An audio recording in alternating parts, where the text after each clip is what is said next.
elections held by Russia in Ukraine. People like Putin mistake being reasonable for being weak. He is dead wrong. And Canada will continue to support Ukraine with whatever it takes for as long as it takes. Que ce soit avec la guerre de la Russie en Ukraine, la pandémie, l'économie ou les changements climatiques, les effets se font sentir partout à travers le monde. En ce qui concerne les changements climatiques, les conséquences sont encore plus lourdes pour les populations vulnérables. Aujourd'hui, je peux annoncer que le Canada va investir dans une série de nouveaux projets en Afrique et en Amérique du Sud pour aider les communautés à s'adapter au changement climatique. Par exemple, en Bolivie, on va aider des populations autochtones à développer, entre autres, une agriculture durable qui va contribuer à réduire l'insécurité alimentaire. Et on va aussi investir dans le mécanisme de financement catalyseur du climat, un programme conçu pour faciliter le financement du secteur privé dans des projets qui sont bons pour l'environnement dans des pays en voie de développement. Climate action is one of the 17 United Nations Sustainable Development Goals, which also include ending poverty, achieving gender equality, and ensuring quality education, among others. Whether it was during ASEAN earlier this week or here at the G20, I continue to talk about these goals to raise awareness with other leaders. It's important to continue the work so that economic growth benefits everyone, including the most marginalized. And Canada will continue doing its part. We will help finance and grow women-led agricultural enterprises in Nigeria. We will help bolster food security in the Democratic Republic of Congo and increase incomes for women in the industry. And we will invest to promote school nutrition in Burkina Faso. This is all in support of the Sustainable Development Goals, and we'll continue this work in the months and years to come. This was a very productive week, whether it was here at the G20, in my meetings with business leaders, with the different ASEAN leaders or other partners. There is a real enthusiasm for Canada and for our engagement in the Indo-Pacific region. This is good because our goal coming here is to create more good jobs for Canadians, make life more affordable, and foster economic growth that benefits everyone.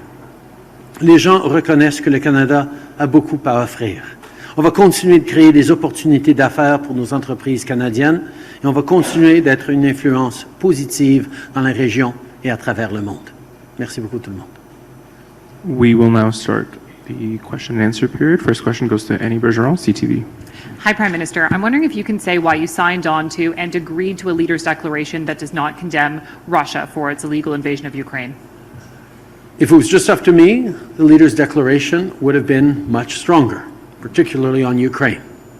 If it was just up to other countries around the table, it would have been much weaker, particularly on Ukraine. The G20 is an extremely disparate group, and we worked very hard to get as strong language as we possibly could. Based on the language in the declaration, Ukraine is saying that there is nothing to be proud of from this summit. Do you feel like you've let down Ukraine and the summit itself? These summits are always an extraordinarily important moment to come together to deal with big global issues. And we all rolled up our sleeves on tackling the challenges of food insecurity, of energy insecurity, of disrupted supply chains, particularly caused by the war in Ukraine that Russia illegally chose to launch. This is an important time to come together and hear and put pressure on countries that do not align with our values. And in that, we will continue to do it. Global problems have global solutions, and that's why being here today was really important. Bonjour, Monsieur Trudeau. Christian Noël de Radio-Canada. En me basant sur ce que vous venez de dire, vous auriez aimé que le langage sur l'Ukraine soit plus fort. D'autres pays auraient préféré que ce soit plus faible.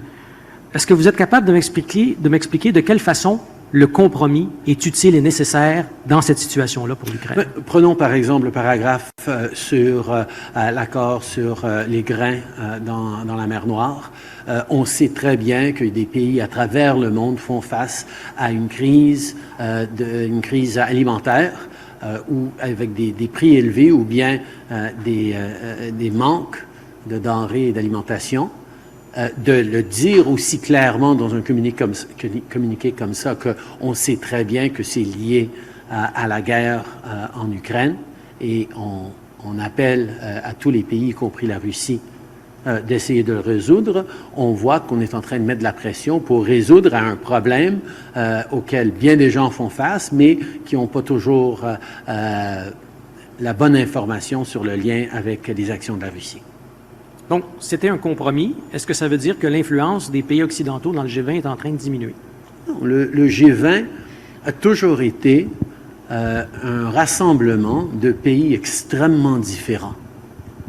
Il y a des démocraties, il y a des monarchies, il y a des pays autoritaires, mais ils représentent ensemble les plus grandes économies de la planète, et on a une responsabilité de pouvoir pousser pour des solutions et de pouvoir résoudre les différends.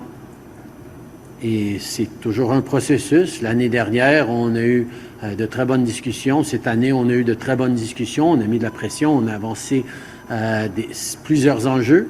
Et on va avoir encore des discussions sûrement difficiles, mais franches, l'année prochaine au Brésil pour le G20. Ces conversations continuent, mais nous devons rester là pour livrer les résultats.